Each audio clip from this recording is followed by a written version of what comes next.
Hola, ¿qué tal? Muy buenos días. Yo soy Olga Musiño. Estamos en el Diván y la Luna con Eleya, aquí en Frecuencia Interactiva, tu estilo online. Y bueno, en esta ocasión estamos transmitiendo de día por la mañana. Tenemos un invitado especial que yo estoy muy contenta de tenerlo por aquí. A quienes nos acompañan a través de Facebook Live, pues lo pueden mirar. Él es el doctor Conrado Zuliani. ¿Cómo estás, Conrado? Buenos días. Muy bien, muchas gracias por la invitación. Yo muy agradecida de que estés por aquí. Muchísimas gracias. El doctor Conrado Zuliani es psicólogo por la Universidad Nacional de Rosario, Argentina. Es maestro en psicoterapia psicoanalítica por Centro Eleya. Tiene estudios de doctorado en Centro Eleya. Maestro de la maestría de psicoterapia psicoanalítica también en Centro Eleya, fue co-coordinador del diplomado de enfermedades físicas y conflictos emocionales, también del diplomado Angustia, Depresión, Neurosis, también en Centro Eleya, y actualmente es uno de los coordinadores del diplomado de agresividad en el sujeto, en la familia y en la sociedad, que se imparte en Centro Eleya Plantel Sur. Es autor del libro Destinos de la Simbolización, el fenómeno psicosomático, editorial académica española 2011. Pues bienvenido, muchas gracias. Muchas gracias. Gracias a ti, Conrado. Y bueno, pues hoy con un tema súper interesante, un tema que en realidad creo que a mucha gente nos llama la atención, ¿no? ¿Qué es lo que pasa? ¿Por qué Facebook creció tan fuerte? ¿Por qué Twitter está tan grande, no? Entonces, bueno, el tema de esta noche es redes sociales, nuevas formas de subjetividad, y pues me gustaría, si estás de acuerdo, Conrado, entender un poco primero cómo funciona esto de la sociedad. O sea, ¿por qué necesitamos vivir en sociedad? ¿Por qué necesitamos vivir en sociedad? Porque no es posible vivir sin otro o sin otros, ¿no? Ahora, digamos, hay distintas formas de vivir en sociedad. Cada época va siendo definida por una serie de modalidades que va tomando lo social, ¿no? Claro. En 1931 Freud escribe un artículo que es El malestar en la cultura, sí, donde él trata un poco de ir entendiendo qué es o cuáles son las formas en que lo social puede estructurarse, cuáles son las condiciones, ¿no? Sí.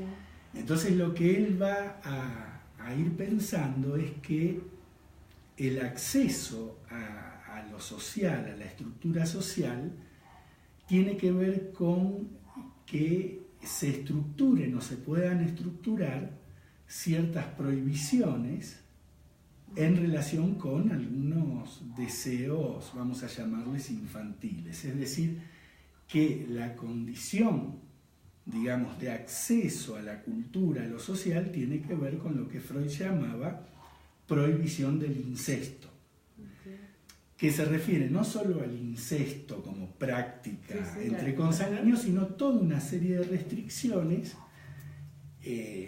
asesinato, parricidio, incesto, que, digamos, habría que poner freno a eso para poder acceder a la cultura, ¿no? Ahora, esto no es sin consecuencias, es decir, lo que va a entender Freud es que el freno a ciertos deseos trae como consecuencia que el acceso a la cultura implique una cierta dosis de infelicidad, ¿no?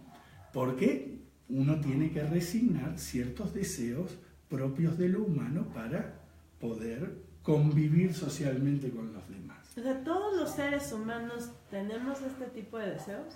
Todos los seres humanos tenemos este tipo de deseos, pero hay algo desde la cultura que viene a poner freno a estas tendencias, deseos propias de todos. Todos las tenemos. Ahora, siempre la cuestión ha sido qué va a hacer el ser humano, cómo se las va a arreglar con esa dosis de infelicidad entonces que implica el poder acceder a la cultura, ¿no? Freud no es muy optimista en ese texto porque, bueno, él dice, la vida es insoportable sin ciertos quitapenas, ¿no? Entonces, los quitapenas que él va a definir o a describir son, por un lado, la religión, la neurosis, los tóxicos. Y bueno, no sé si podríamos nosotros en este momento agregar a las redes sociales como un quitapenas más, de los que hacen más soportable la existencia. Como pregunta, no lo sé, porque estamos ante un fenómeno que es tan actual que quizás nos falta la distancia necesaria para poder teorizarlo, pensarlo, ¿no? Sí, claro. Ahorita sería como la época de puras hipótesis, ¿no? Como ir tratando de pensar un poco qué está pasando. Sí, porque es muy difícil pensar los límites, los obstáculos de una época cuando uno está metido en esa época. Claro. Uno, digamos, uno lo puede ver como en retrospectiva. Claro, uno analiza más fácilmente la época que ya pasó. Claro. Pero es más difícil, siempre ha sido así, analizar la época en tiempo real, que a uno lo atraviesa, ¿no? En tiempo real, claro. Es todo un fenómeno porque, pues bueno, a mí me parece que se ha ido transformando mucho la forma de comunicación, ¿no? De pronto estábamos como muy hechos a llamadas por teléfono, a las cartas por correspondencia, esto...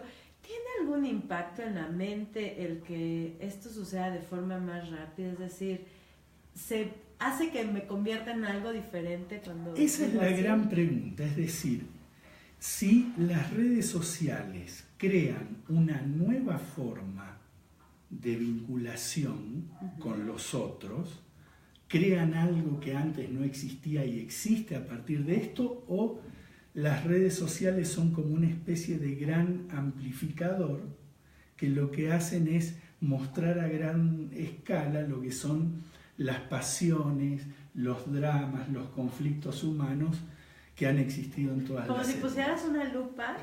Como una especie de lupa. En un grupo, ¿no? Esa es la gran pregunta, digamos, los teóricos están un poco divididos entre los que piensan que el Facebook, el Twitter, crean una nueva forma de subjetividad, es decir, de vínculo con el otro, y los que piensan que no.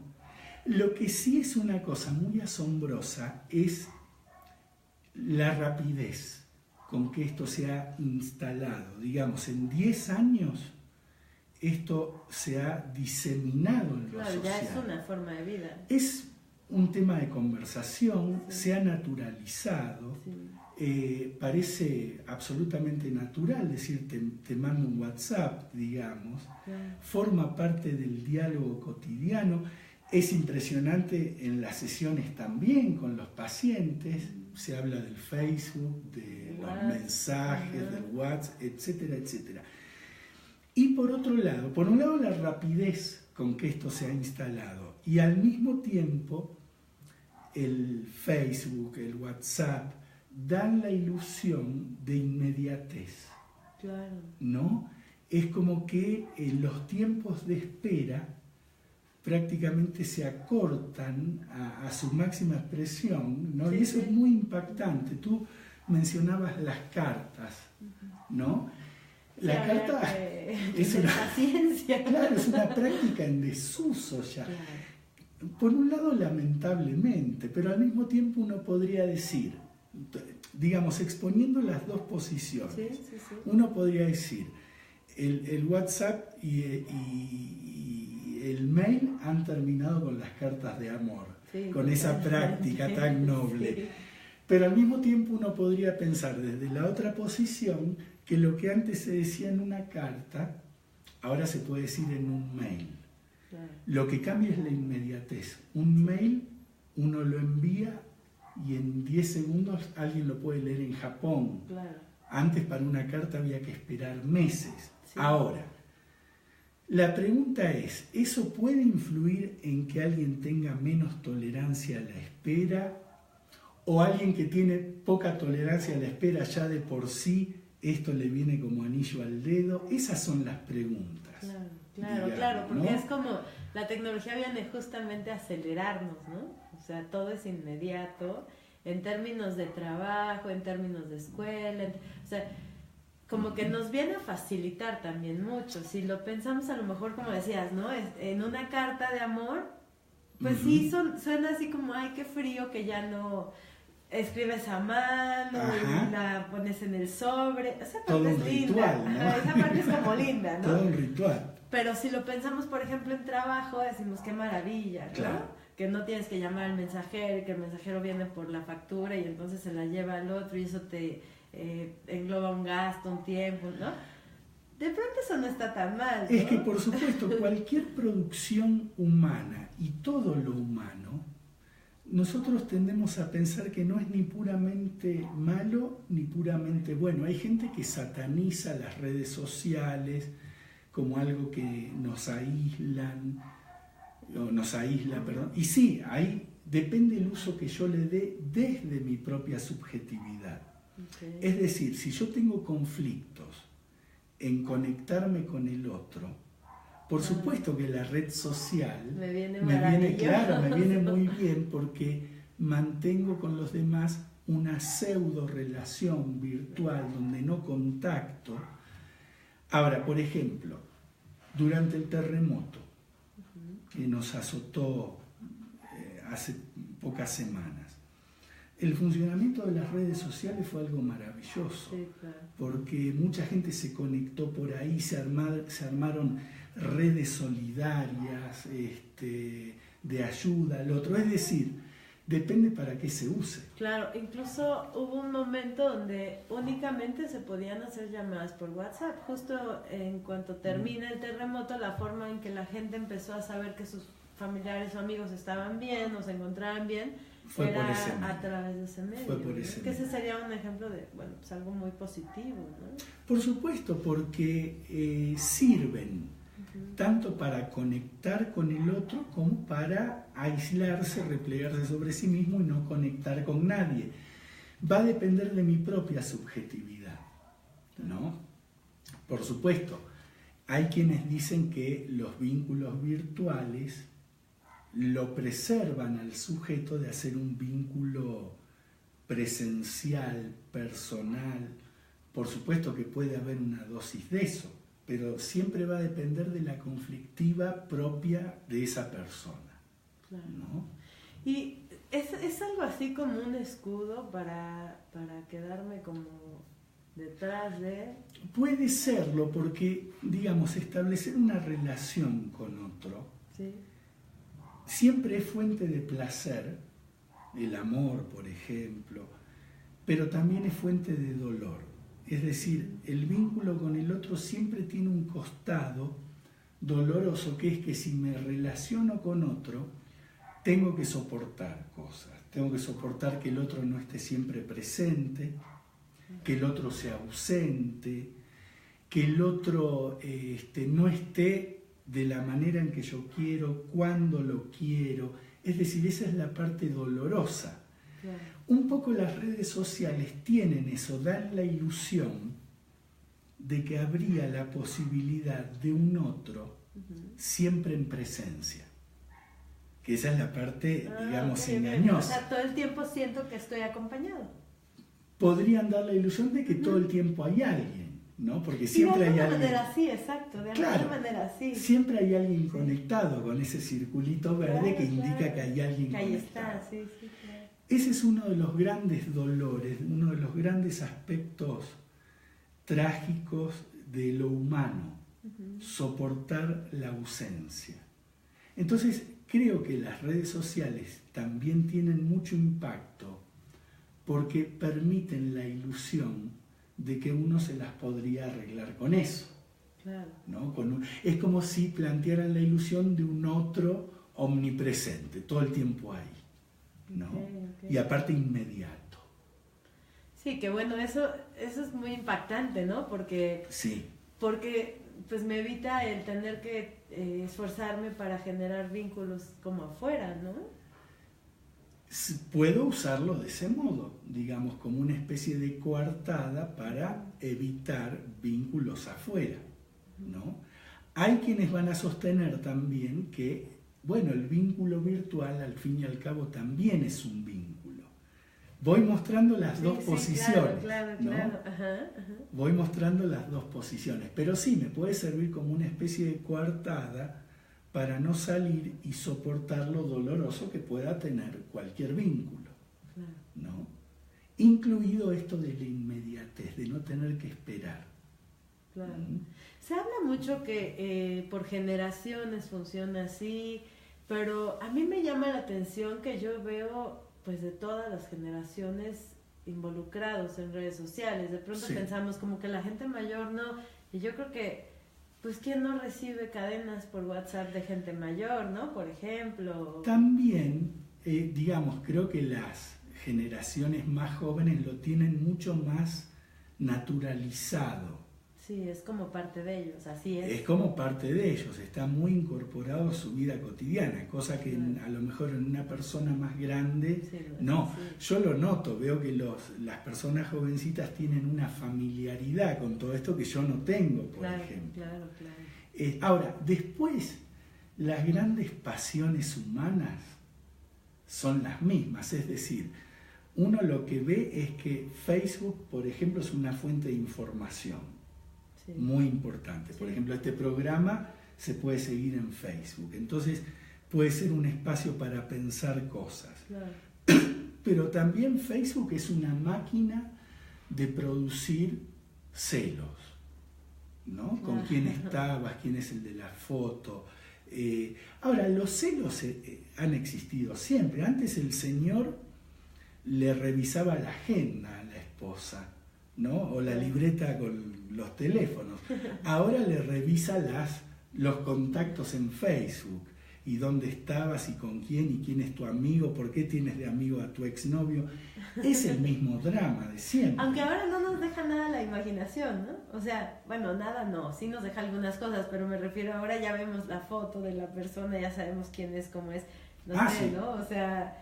Y puedes hasta entrar a estoquear a alguien como para saber quién es, ¿no? Saber un poco más de esa persona, no sé, ¿no? Y fíjate cómo hay verbos que antes no existían, esto de estoquear a alguien. Sí, claro. ¿Qué quiere decir estoquear a alguien? En términos psicoanalíticos es ponerse muy curioso. Voyerista, muy celoso, muy intrusivo, ¿no? Cuando la gente está muy celosa, claro. En general se pone muy intrusiva.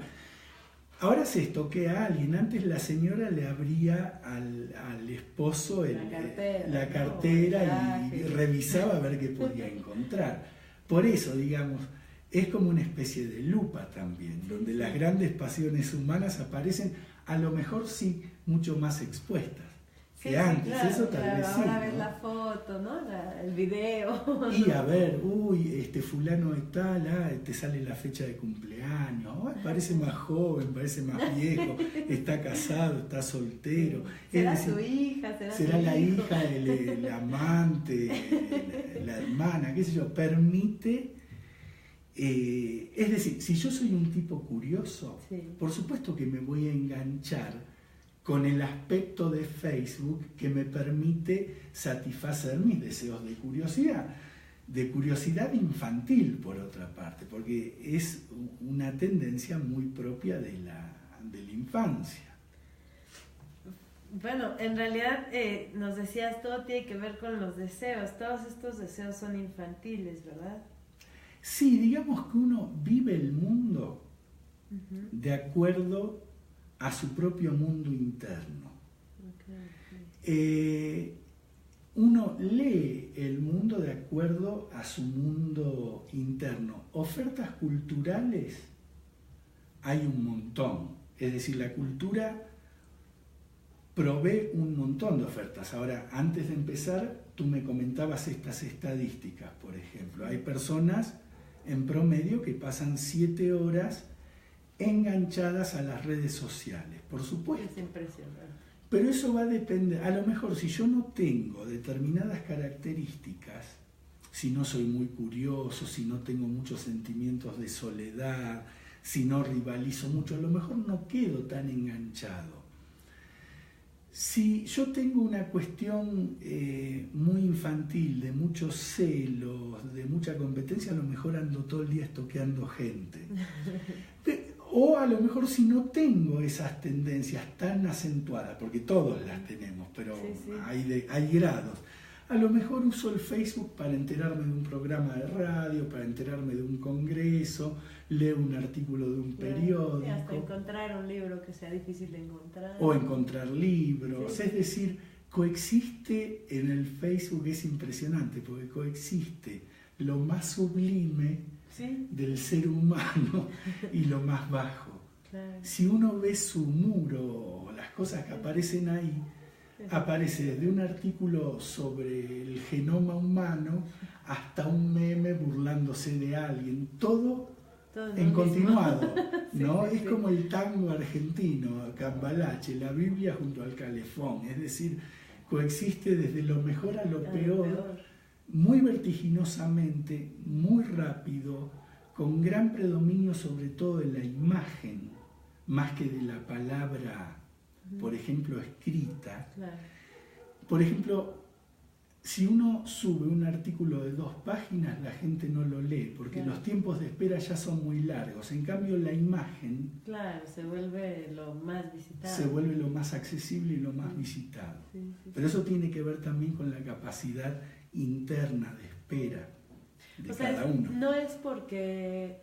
Más bien, es porque no tolero la espera lo que hace que si veo un artículo más largo no me detenga a leerlo. O sea, es un tema de tiempo, de tolerancia. Sí, y en parte de tolerancia a la espera, lo que en psicoanálisis se dice tolerancia a la frustración, y también que enfrentarse, por ejemplo, con un artículo de un periódico o con una nota sobre X tema, también me enfrenta con algo doloroso, que es que va a haber cosas que no entiendo, ¿no? Entonces también tiene que ver un poco con eso. La imagen es más inmediata. No es solamente el tiempo, es que si no lo entiendo me siento menos, me siento frustrado. Me siento menos o me siento frustrado o me siento poca cosa, depende de la problemática interna de cada uno. O sea, va a venir como a reflejar, como a detonar mis propias carencias, por decirlo de alguna forma. Como todo. Por eso uno lee la vida y el mundo desde sus propios conflictos. Claro. ¿No? Por eso, qué sé yo, en el terremoto alguien siente que se le terminó el mundo y tiene que ir al psiquiatra y ser medicado, y otro, bueno, afronta lo difícil de la situación, le duele, pero no colapsa, y al otro día ve cómo puede rearmar su mundo. El hecho es el mismo para las dos personas, claro, pero cada uno lo va a vivir de acuerdo a su propia conflictiva interna, que tendrá que ver con su historia, con toda una serie de cosas. ¿Estás hablando un poco de resiliencia? Bueno, es un término que está de moda, ¿no? Que es la capacidad que tiene el yo para afrontar situaciones conflictivas, extremas. Hay gente que se derrumba y hay gente que se mantiene armada. No solo ante un terremoto, porque terremotos en la vida hay muchos, porque toda vida tiene sus impactos, no hay vida sin situaciones muy difíciles. Resiliencia es la capacidad de aguantar, de sostenerse ante ese tipo de cosas. Y eso dependerá de la historia de cada quien. Sí. ¿No? O sea, de qué tan fortalecido tiene el yo. Sí. Si lo quieres poner en términos más técnicos, la fortaleza interna, uno podría decir, o la fortaleza del yo, o la capacidad elaborativa de digerir los acontecimientos que cada persona tenga. Y entonces, si estoy entendiendo bien, las redes sociales nos abren una puerta fácil para proyectar, por decirlo de alguna manera, este tipo de situaciones, o sea, para vernos y hacernos vulnerables ante ciertas situaciones. O fuertes. Depende, va a depender siempre. Sí, claro. Y sirven, hay una cosa interesante, sirven tanto para hacer red con el otro, justamente así se llaman, conectarse inclusive afectivamente con otro, y también sirven para desconectarse. Depende mi propia subjetividad, ¿no? ¿Cómo voy a usar eso? ¿Y qué pasa con estas personas, ya sabes, que nos comparten todo el tiempo dónde están, qué están haciendo, cómo lo están haciendo, como con una intención de, me parece, fabricar una vida paralela de algo que no tengo y que quisiera tener, o por ahí? ¿Qué hay en la mente de una persona así? Esa es muy buena pregunta. Siempre nosotros tratamos de entender la singularidad de cada persona, porque cada historia es única. Pero uno lo que nota es como si a veces no hubiera vida privada, ¿no? Uno podría pensar en una cuestión exhibicionista, ¿no? Enseñar un lugar donde uno está o qué está comiendo, es raro, ¿no? Claro, Como un plato de enchiladas, digamos. Ahora, uno diría, también a lo mejor tiene que ver con esa necesidad de estar todo el tiempo acompañado, ¿no? Hay gente que se olvida el celular, y a todos nos ha pasado, y aparece angustia, como si fuera una catástrofe, claro, porque eso implica cierto grado de desconexión, ¿no? Nuevamente, el mismo tema, como si desconectarse del otro efectivamente produce angustia. Claro. Entonces, por ejemplo, hay gente que no puede soltar el celular, claro, porque seguramente le cuesta aguantar, soportar momentos de desconexión con él. ¿Serían como momentos de soledad? Sí, absolutamente. ¿Y qué pasa con esta gente cuando está acompañada? O sea, porque el que sube el plato de la comida, la foto en la playa, todo esto, al final del día no siempre están solos, a veces están en vacaciones de familia. Pero te o habrá pasado, que dices, claro, pues, tendría que estar feliz disfrutando. Te habrá nos pasado invita, de ¿no? ver en un restaurante una pareja o una familia, claro, cada uno con su dispositivo, cada uno con su celular, lo cual si uno lo ve, sí, es muy si uno fuera un extraterrestre que llega de repente diría, ¿qué les pasa? Claro, es muy ¿No? impactante. O uno ve, qué sé yo, una parejita en las primeras salidas donde supuestamente se están conociendo y están muy interesados el uno por el otro, cada uno con su dispositivo, ¿no? Ahí pareciera que opera, repito, después hay que ver cada historia singular, pero ahí pareciera que opera como una especie de defensa para no conectarse, justamente otro tipo de conexión, ¿no? Conectarse con el otro. Que te requiere mucho mayor esfuerzo, ¿no? Porque tú puedes dejar en visto algo en redes sociales y que si no te hizo sentir cómodo, lo dejas en visto y a lo mejor lo pospones. Pero si estás en una relación frente a frente, pues ni modo que te dejes en visto y te muevas, claro, ¿no? O sea, ahora, ¿viste los líos que se arman? Justo parece un trabalenguas con eso de dejar en visto. Claro. Los narcisismos pueden ser absolutamente heridos, me dejó en visto. Claro, pero el otro a lo mejor no responde. Porque está ocupado. Porque está ocupado en otra cosa, o porque no quiere. Es decir, el otro tiene derecho a no responderle, pero para la mente humana es todo un trabajo poder entender que el otro no siempre está, tiene derecho a no estar, tiene derecho a no querer, y eso no quiere decir que no lo quieran a uno. Eso es muy difícil de entender, de soportar. Por supuesto. Que el otro al que uno ama tiene derecho a ausentarse y que eso no significa que no lo amen a uno. Oye, me viene como a la mente estas escenas donde están los niños jalando a la mamá de ahorita. Es un poco eso, ¿no?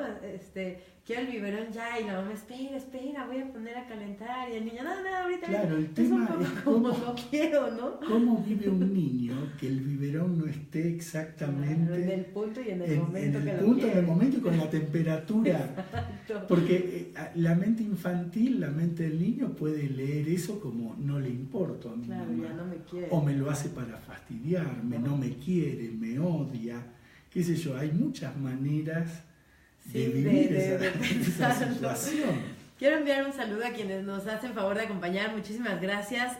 Soraya, te mando un abrazo, gracias. Nos dice, hola, yo entro al Face para buscar publicaciones que me interesan, no para enterarme de vidas, porque comprendí que lo que suben es una realidad alterna a la realidad. Es una forma interesante, ¿no?, de plantearlo. Saludos a los dos, muy interesante, plática muy rica. Mona Lisa, me parece. Yo soy una persona diagnosticada como ansioso-depresiva. Vivo medicada precisamente para enfrentar estas situaciones. Totalmente de acuerdo. ¿Pero eso puede afectar a mis hijos?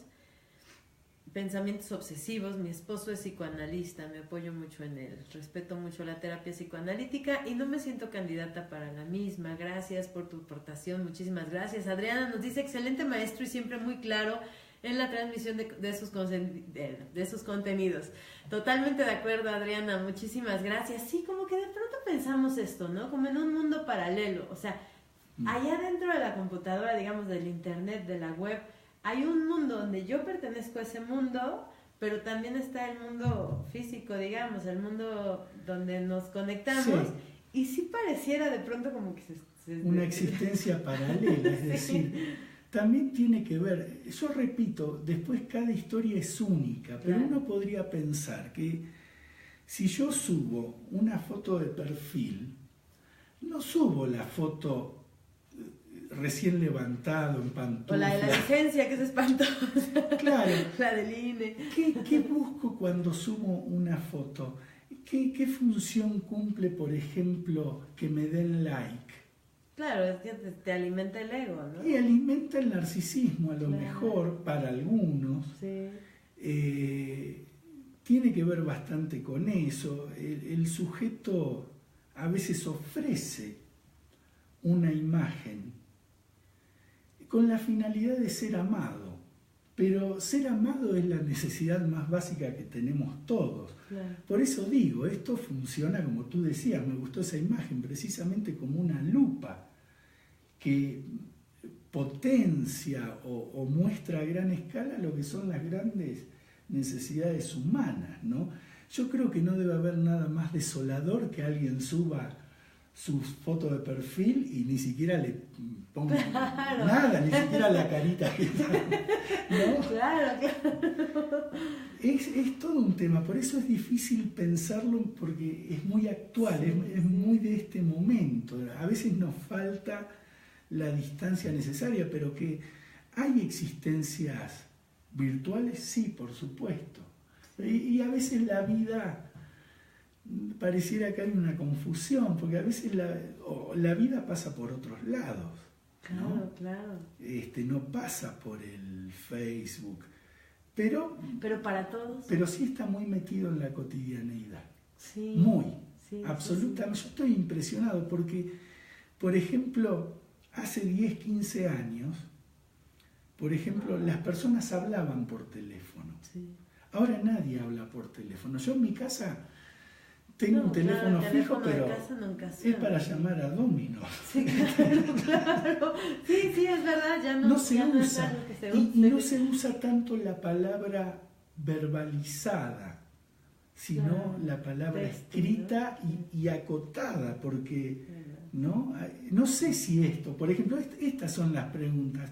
¿Esto podría llevar a un empobrecimiento del lenguaje? Definitivamente. No lo sabemos bien. Sí, bueno, necesitaríamos tener como la experiencia, pero lo que sí vemos es cómo cada vez se reduce el lenguaje, ¿no? Se simplifica el lenguaje. Y a la vez tenemos, por ejemplo, un espacio como este, donde dos personas se juntan a hablar de un tema una hora y hay mucha gente escuchando.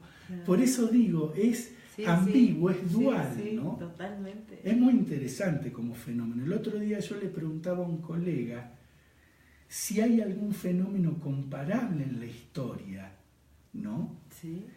Y hay, lo que pasa es que cada época tiene lo suyo, qué sé yo, la revolución industrial, ¿no? La invención del teléfono, de la luz eléctrica. Esta persona, la imprenta, me mencionaba esta persona, qué sé yo, pero lo que nos toca a nosotros es esta cuestión. Sí.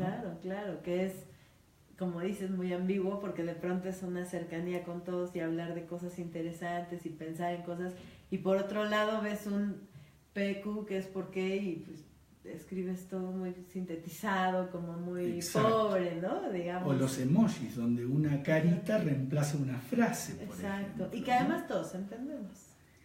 Y además todos entendemos. Ahora, hay algo que yo he encontrado en lo que cuentan pacientes, que es que el mensaje de texto, y eso sí da lugar a mucho malentendido, no puede reproducir el tono afectivo de la palabra hablada.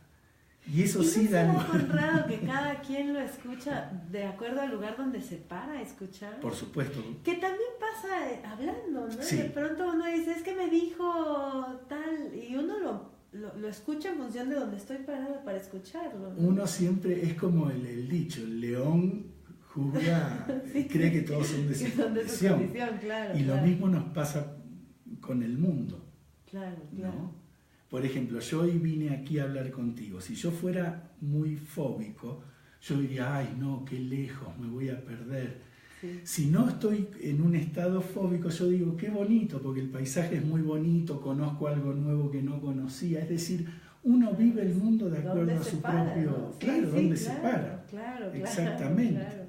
Y este fenómeno que está tan fuerte, me parece ahorita, de maquillar o editar las fotos de perfil, donde uno se ve sin ni una línea de expresión, que uno ve la foto de la persona y de repente ves a la persona y no tiene nada que ver una con la otra, que está como tan fuerte ahora.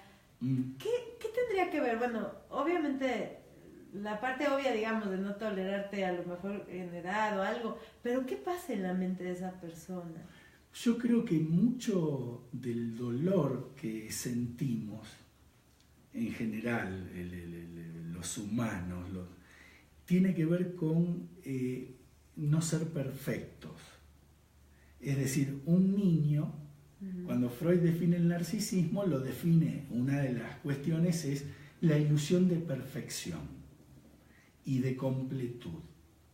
Tener todo, poder todo, saber todo, no tener defectos. Y es una de las cosas más dolorosas que enfrentamos los seres humanos, la imperfección. Gran parte del proceso analítico tiene que ver con que uno pueda asumir que ni lo tiene todo, ni sabe todo, es imperfecto.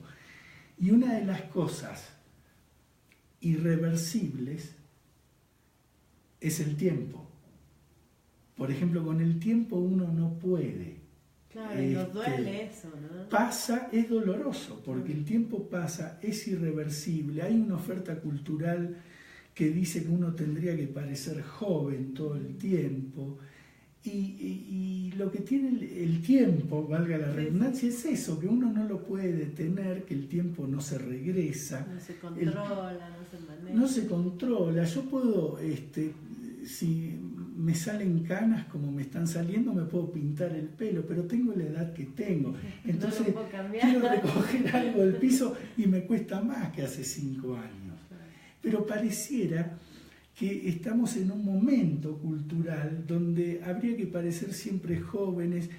Es toda una serie de cuestiones que van juntas. Porque son además como íconos muy estandarizados, ¿no? O sea, muy delgados, muy jóvenes, muy blancos, muy, muchas cosas, y que las personas de pronto no nos detenemos a preguntar, y yo quisiera hacer eso, o me gusta eso, como para que yo fuera algo así, ¿no? Brinda también una ilusión, hablando de sentimientos de soledad, de pertenencia. Igual que las redes sociales, brindan una ilusión de pertenencia a quién sabe qué cosa. Porque hoy pareciera que no tener, por ejemplo, Facebook, aunque hay mucha gente que no tiene, o no tener correo electrónico, produce una cosa de exclusión. Impresionante. Pero por otro lado, di una ilusión de pertenencia, porque por supuesto que hay grandes cantidades de gente que no tienen acceso a estas cosas que el sistema ofrece. Cada vez menos, pero por supuesto que pero por supuesto que son los expulsados del sistema, los caídos del sistema. La ilusión es que todo el mundo podría pertenecer, pero no es así, ¿no?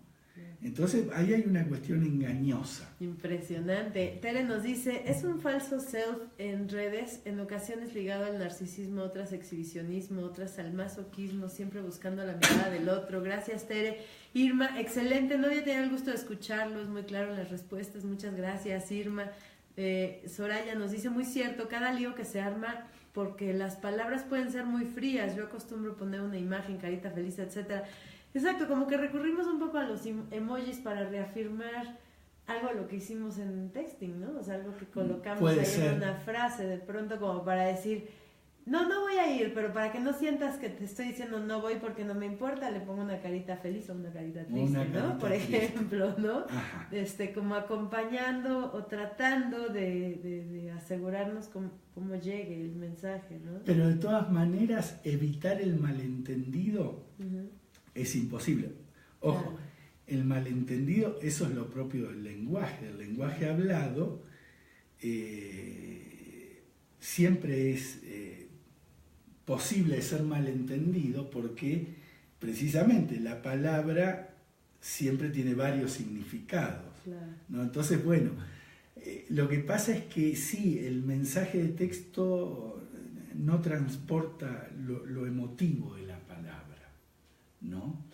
¿A qué se deberá que de pronto sí sientes a la otra persona en texto? O sea, no sé, a mí me parece que de pronto sí sientes como mucho cariño de alguien que te escribe algo, ¿no? Cuando estás enfermo, no sé, y que te ponen, ay, espero que estés mejor. No sé, uno sí siente un poco el apapacho, ¿no? Como detalles, no sé cómo decirlo, como estos mensajes de, que tengas lindo día. Uno siente ahí un apapacho, sí, por ¿no? supuesto, pero a veces el mensaje es más neutro. Okay. Por supuesto que si yo tengo un vínculo afectivo con alguien y me escribe un mensaje, y voy a sentir, me va a llegar claro, afectivamente. Claro, sí, sí. Inclusive, por ejemplo, yo que soy mitad y mitad ya a esta altura, pero soy argentino de origen, sí. Mitad y mitad.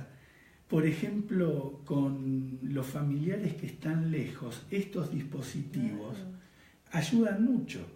Por ejemplo, te acercan, ¿no? Cámaras, dispositivos donde uno pueda ver y escuchar al otro. Ahora, por supuesto que se pierde, por ejemplo, el contacto corporal con el otro, ¿no? Sí, claro. El Skype no reproduce una pura imagen a veces, pero no reproduce, por ejemplo, ciertas sutilezas del tono de voz, por más que uno escucha la voz del otro. O sea, como el ambiente emocional, digamos. El ambiente emocional yo no sé si se puede transmitir, claro. No lo sé, porque en esto, repito, son quizás más las preguntas sí, claro. Que las respuestas sí, que tenemos. Claro, claro.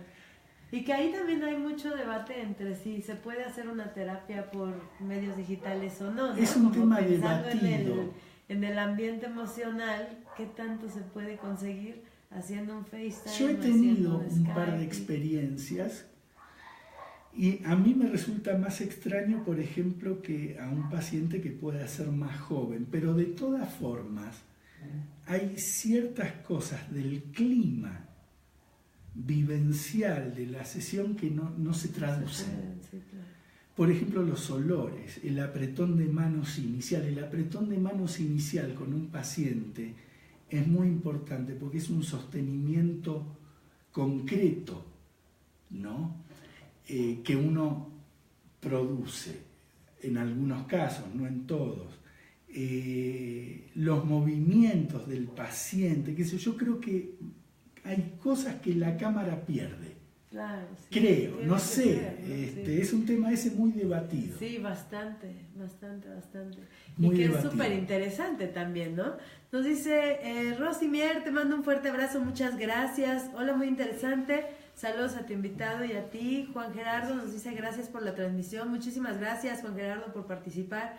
Patti, ¿no usar las redes sociales se podría entender como fobia social?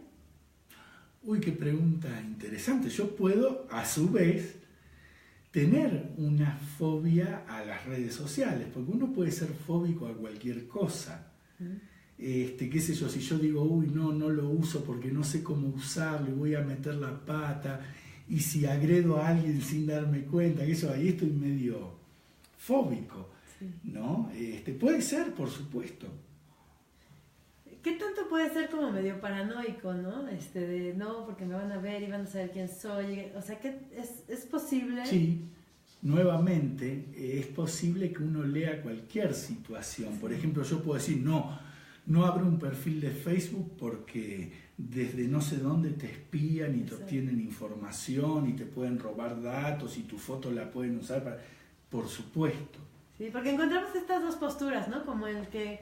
Sí, sí, está bien que yo aparezca en redes y eso me da un poco lo mismo, claro, cuidan la seguridad o lo que sea, pero te da un poco lo mismo.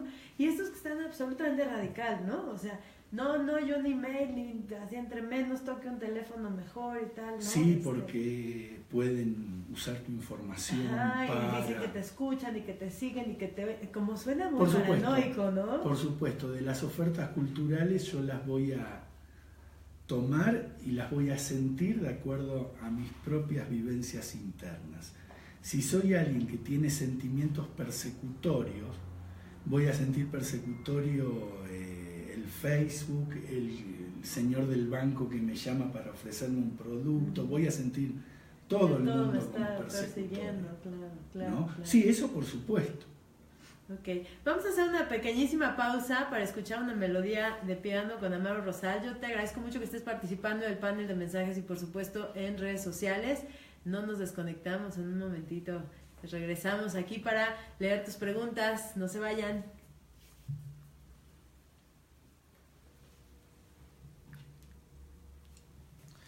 Buen día, doctor. Buen día. Muchas gracias por estar con nosotros, Olga. Espero que les guste. Voy a interpretar un tema de su tierra, doctor, a ver si les gusta. Muchísimas gracias.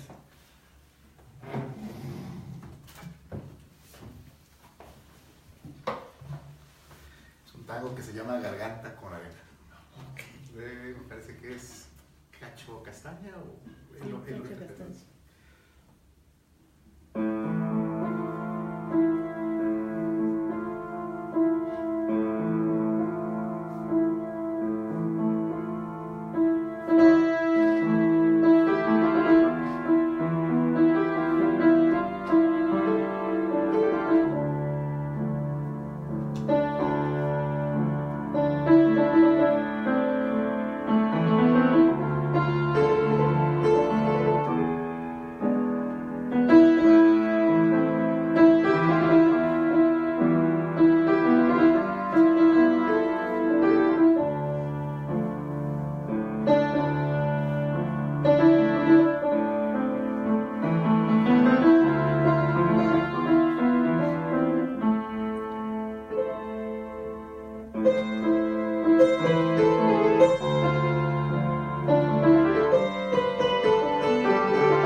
Muchas gracias.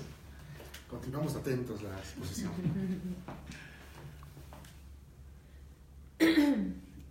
Gracias, muchísimas gracias, Amaro. Muy bonita interpretación de Garganta con Arena. Ese tango que es mi favorito, además, me encanta. Y bueno, ya estamos aquí de regreso, prácticamente terminando el programa. La verdad que he disfrutado muchísimo. Bueno, yo también. Está buenísimo. Creo que ciertamente nos dejas pensar como en estos recovecos que se encuentran en las redes sociales, ¿no? O sea, ¿qué es lo que estamos pues realmente haciendo, ¿no? Cuando estamos ahí dentro. Sí, porque aparte el tema se naturaliza, ¿no? Claro. Se naturaliza en el sentido de que uno las usa, pero a veces no se detiene mucho a pensar el significado de, bueno, la acción que está realizando, que claro, per se no es ni buena ni mala, digamos. En no, sí, pero ¿no? que sí vale mucho la pena pensarla, o sea, saber cómo me pues, vivo en las redes sociales. Yo creo que sí, ¿no? sí, porque a veces uno adhiere a propuestas o a ofertas culturales y adhieren sin pensar demasiado o qué implicancias o qué significado tiene eso que uno está haciendo, ¿no? Sí. Así que el tema sí es muy interesante porque se ha instalado muy rápidamente. Exacto. Lo propio de esta época a lo mejor no son los nuevos inventos, sino la rapidez. Sí, exacto, ¿no? como el mundo de la inmediatez, sí. ¿no? Todo tiene que ser inmediatamente ahora. Yo creo que eso es una de las notas más sobresalientes de esta cuestión. Claro. Juan nos dice, me gustaría que el doctor Conrado pudiera hablar un poco más del exhibicionismo y el voyerismo que se vive cada vez con más frecuencia en redes sociales y se escucha en los consultorios. ¿Esto se hace desde un aspecto perverso de la personalidad o desde uno más neurótico? Bueno, esa ya es una pregunta más técnica, depende, pero puede ser un exhibicionismo más perverso, más cuya intención es dañar al otro, como una parte más infantil, más neurótica. Digamos, lo que es impactante es que uno tiene acceso a cosas de la intimidad de las personas, qué sé yo, desde festejos de cumpleaños hasta dónde está de vacaciones la persona. Claro, es que nos vamos totalmente con el otro, ¿no? A dónde está. Esa es otra cuestión, me puedo identificar con lo que el otro propone como imagen y vivir un poco a través del otro. Qué sé yo, los significados pueden ser múltiples. Sí, son muy amplios, ¿no? Sentirte que te están llevando a todos lados, ¿no? Perdón, sí, claro. Sí, o puedo vivirme en una playa paradisíaca a la que jamás voy a poder ir, pero me identifico con el otro y vivo un poco esa historia a través del otro. El exhibicionismo y el voyerismo puede estar jugándose ahí, ya sea desde una cosa más neurótica de cualquier hijo de vecino, digamos, o una cosa más dañina, eso va a depender, ¿no? Y cuando se muestra como yo soy muy exitoso, yo soy muy buena persona, vimos mucho ahora con el sismo, me parece, ¿no? Como la foto o la selfie, pero cargando, pero dando, estas fotos que se toma la gente con los niños en comunidades como yo soy una buena persona y ayudo. ¿Cómo lo podemos leer eso? Es uno de los grandes problemas, uno de los grandes líos en nuestra mente. Si lo que hago, lo hago por amor al otro, por generosidad con el otro, lo hago por amor a mí mismo. Claro. Pero en todo vínculo uno va a estar con ese estire y afloje dentro de la mente. ¿Cuánto de generosidad y de amor y de brindarme al otro hay en lo que hago? ¿O cuánto de amor a mí mismo? Es decir, hago algo para tener una imagen de mí. Claro, para que los demás digan, o por disposición hacia el otro, ¿no? Sí. Y a lo mejor parte y parte. Claro, que hubo mucha discusión de eso en redes sociales, ¿no? Que decían, bueno, ya, dejen de criticarlos que al final ayudan, ¿no? Y bueno, sí, pero a mí me dio un poco de curiosidad eso, ¿no? Como, claro. ¿qué tanto en esta ayuda debería, o no debería, pero qué es lo que hace que en esta ayuda esté pensando en hacer un video, en tomarme la foto, en lugar de estar solo ayudando? Es que vimos las dos cosas. Por un lado, una sociedad que mucho a partir de las redes sociales muy rápidamente se organizó en una cosa muy solidaria, muy rápidamente. Y también vimos gente que con intereses más cuestionables, ayudar para obtener una gratificación personal más que asistir al otro que necesitaba, ¿no? Claro. Las dos cosas. Claro. Es como muy interesante todo lo que se muestra, ¿no? Sí. actuando en las redes sociales. Es que es un lío de la mente. En todo lo que uno hace está en un estire y afloje entre el amor y al otro y el amor a uno mismo. Puedo ser generoso por el otro o puedo ser generoso, como tú decías, para que los demás digan, ay, qué bueno que es, qué generoso. Sí, claro, sí. y todos tenemos un poco y un poco de eso, claro, en realidad. Y hay un punto donde uno tendría que preguntarse, ¿y qué de lo que hago puede estar, no sé si la palabra sea correcta, pero como en la salud o en el equilibrio o en un lugar mejor? Hay una forma de poder entendernos qué tanto estamos, digamos, yéndonos a algún extremo de la balanza. Yo creo que, no sé, habrá que ver en cada persona, pero si tú lees una estadística en donde alguien usa 8 horas por día las redes sociales, uno lo que ve es que no le queda espacio para transitar por otros lugares, para hacer otra cosa, ¿no? ¿Y será porque no quiere, no le conviene? O sea, porque transitar por otros lugares te requiere mucho esfuerzo también. Y yo no sé si es cuestión de voluntad o que no puede o que hace un síntoma por ahí, ¿no? Sí, por supuesto, transitar por otros lados implica trabajo a nivel mental. Claro. Sí. Que no es que no lo tengas en Facebook, pero pues te requiere hacerte El más tema, cargo, a lo mejor, ¿no? lo estoy pensando ahora, es Sí. ¿yo puedo prescindir de eso o no? Okay. Si no estoy conectado, ¿me angustio mucho o no?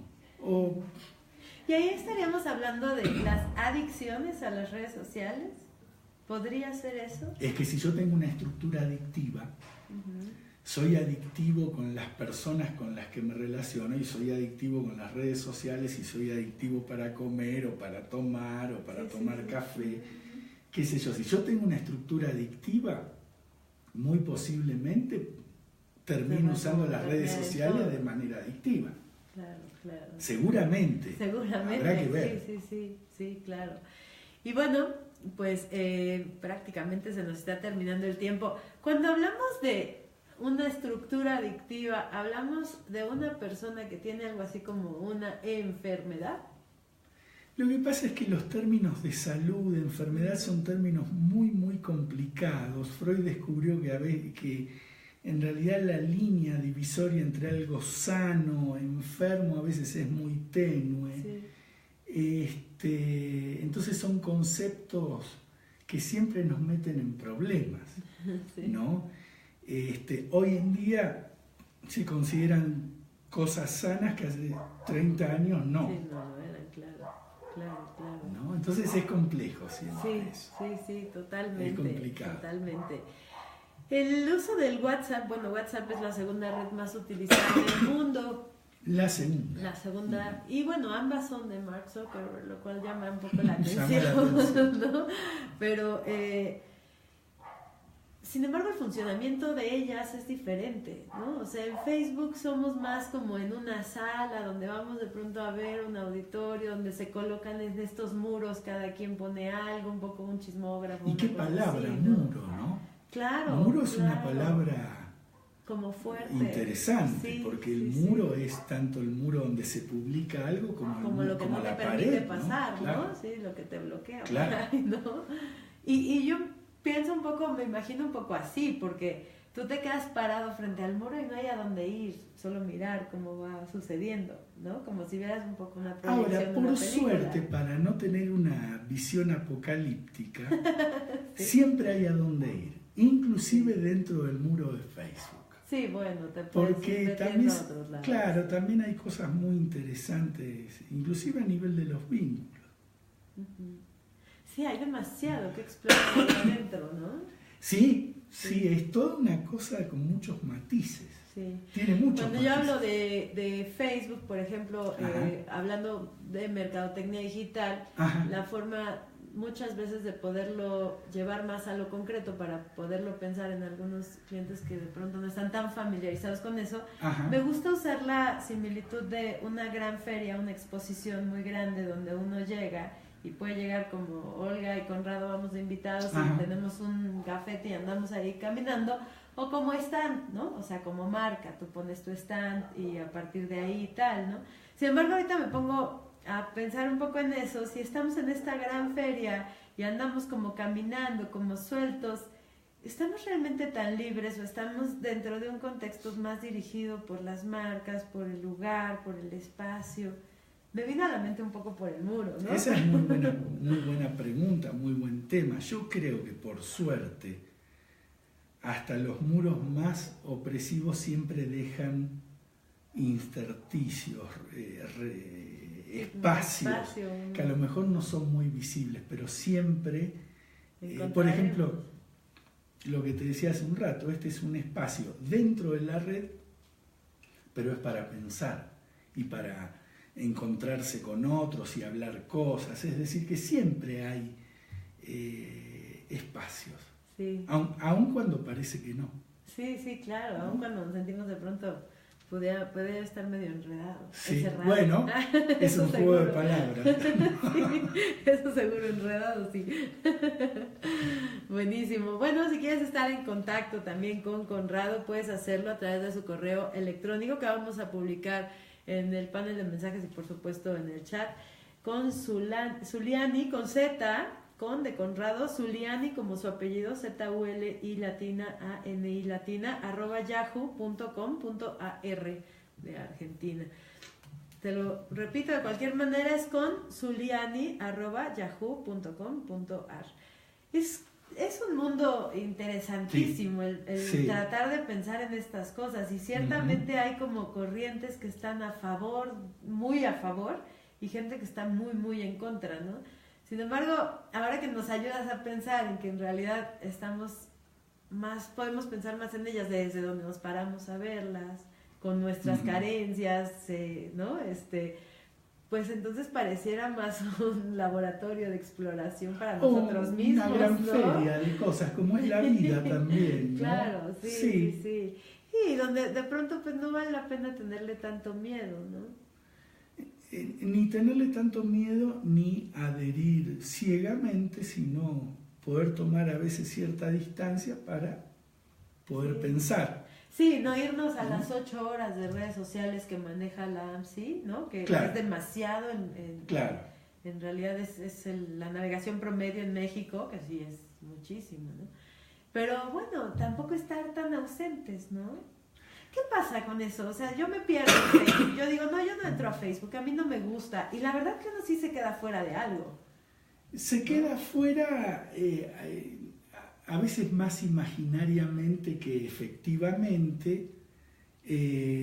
Son lugares para que se pueden explorar, que uno puede elegir qué y qué no. Digamos, la idea es que uno puede elegir también.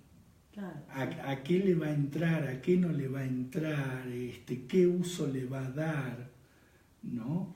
Sí, será un poco miedo a lo desconocido lo que hace que mucha gente diga, pues yo mejor no. Y ahí habrá que ver después cada situación particular. Pero al mismo tiempo, o miedo a lo desconocido, o esto se ha vuelto excesivamente conocido. Bueno, claro, no sabemos mucho cómo, ¿no? Sí, claro, por supuesto. Que todos estamos de alguna manera, muchos estamos como muy ahí, atravesados. ¿No? También puede servir estaba pensando, por ejemplo, que a veces puede servir para establecer un puente con el otro. Claro. Y uno ve cosas preocupantes, por ejemplo, que a los niños muy pequeños de 2, 3 años, cuando el niño, entre comillas, molesta, se le encaja un dispositivo para que no moleste, claro, ¿no? Claro. Es decir, tiene tantas vertientes el tema. Sí, es decir, uno escucha, le doy el jueguito al niño porque se aburre. Ahora, un niño no tiene por qué aburrirse, porque si un niño se aburre, eso es un síntoma, por ejemplo. Sí. Es decir, que tiene 10.000 aristas que explorar esta cuestión. Sí, claro, cada uno tiene su propio punto, ¿no? Claro, de análisis para pensarlo. Claro. Sí, claro. Ahora, si uno piensa que el trabajo, por ejemplo, de la infancia es jugar con otro, ¿no? Claro. Y a veces que un niño esté con un dispositivo en donde el juego ya viene fabricado, donde no juega con otros niños, qué sé yo. Sí, donde no hay creatividad para poner el escenario del juego, ¿no? Claro, y los niños son muy habilidosos peligrosos cada vez a edad más temprana Sí. con estas cosas, pero uno no sabe hasta qué punto juegan. Entonces, qué sé yo, tenemos muchas Sí, claro. problemáticas. Deberíamos hacer una segunda parte. Sí, por supuesto. Para poder entrar en esos temas. Por supuesto. Sí. Sí, porque es un mundo como muy interesante, ¿no? Finalmente ahí está, no sé, me parece ahorita interesante pensar en... Los niños están teniendo un impacto muy fuerte y eso está cambiando su forma de ser, de crecer, de conceptualizar el mundo. ¿Y eso qué va a pasar? Eso, O sea, el tema con eso me parece es que no lo sabemos ahora. Claro, sí. Lo vamos a saber a lo mejor dentro de unos años. Sí, Qué efecto, qué impacto sí. tiene, por ejemplo, en la mente de un niño. Ahora, ¿Y podemos ir pensando en algo? O sea, ¿podemos ir lanzando alguna hipótesis de decir, de pronto sí sabemos que coartar la creatividad se responde de tal manera?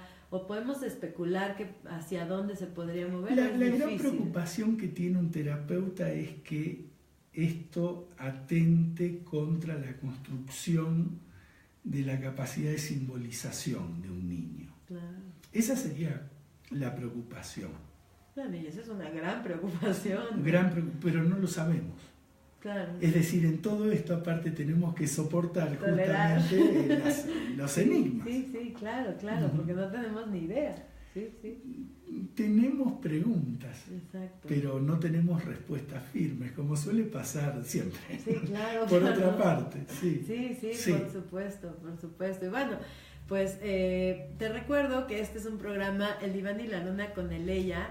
Eleya en Plantel Norte se encuentra en el Cerro de las Campanas. En un momento te comparto los teléfonos y el correo para que puedas ponerte en contacto. Ya pronto va a estar una plática también de la maestría psicoanalítica, de psicoterapia psicoanalítica, que bueno, será muy interesante asistir. Además no tiene costo y es un acercamiento para poder pensar qué podría ser el psicoanálisis desde un lugar más real, ¿no? No tan especulatorio tal vez sería. Y bueno, Conrado, ¿con qué te gustaría cerrar? ¿Qué te gustaría recomendar a la gente hablando de este interesantísimo tema de redes sociales? Como recomendación, lo que, digamos, no me gusta hacerlas, Sí. porque a veces lo ubican a uno en un lugar un poco paternalista, pero yo me quedo con esta idea de que inclusive los muros más rudos dejan espacios para pensar. Yo me quedaría con esa idea. Poder tomar distancia para pensar y usar inclusive las redes para pensar cosas. Claro, y pensar cosas más productivos, ¿no? Me quedaría con esa idea. No es valioso, por supuesto. No satanizar y no idealizar, sino poder pensar que las redes sociales son, a pesar de su aspecto tecnológico, una manifestación de lo humano también. Claro, me quedaría con eso. Claro, pues cuestión. ojalá podamos hacer una segunda parte. Esperemos que sí. de este programa. Muchísimas gracias. Este fue El Diván y la Luna con Eleya, el último programa de este año de El Diván y la Luna con Eleya. El Diván y la Luna continuará la programación hasta el 14 de diciembre. Así que, bueno, sigue la programación de Frecuencia Interactiva todos los lunes a las 9:30 de la noche. Este programa se va a repetir a las 9:30 de la noche. Y te doy los datos para contactar a Centro Eleya. En el plantel norte, el teléfono es 53 70 96 48 y en el plantel sur es 56 61 21 77. El plantel sur se encuentra dentro del centro comercial Plaza Inn y el plantel norte está prácticamente sobre Periférico, en Cerro de las Campanas número 3. Así que bueno, pues por ahí puedes acercarte a conocer un poco. Te recuerdo el correo del Dr. Conrado Zuliani, es conzuliani@yahoo.com.ar. Muchas gracias a todos los que participaron. Por acá Rosalinda, muchas gracias. Nos dice, los niños pueden presentar una especie de ansiedad por separación cuando les quitan o no tienen el dispositivo. Luma Reza, saludos, muchas gracias. Muchas gracias a todos los que participaron y por supuesto los esperamos siguiendo la programación de Frecuencia Interactiva. Que tengan un excelente día.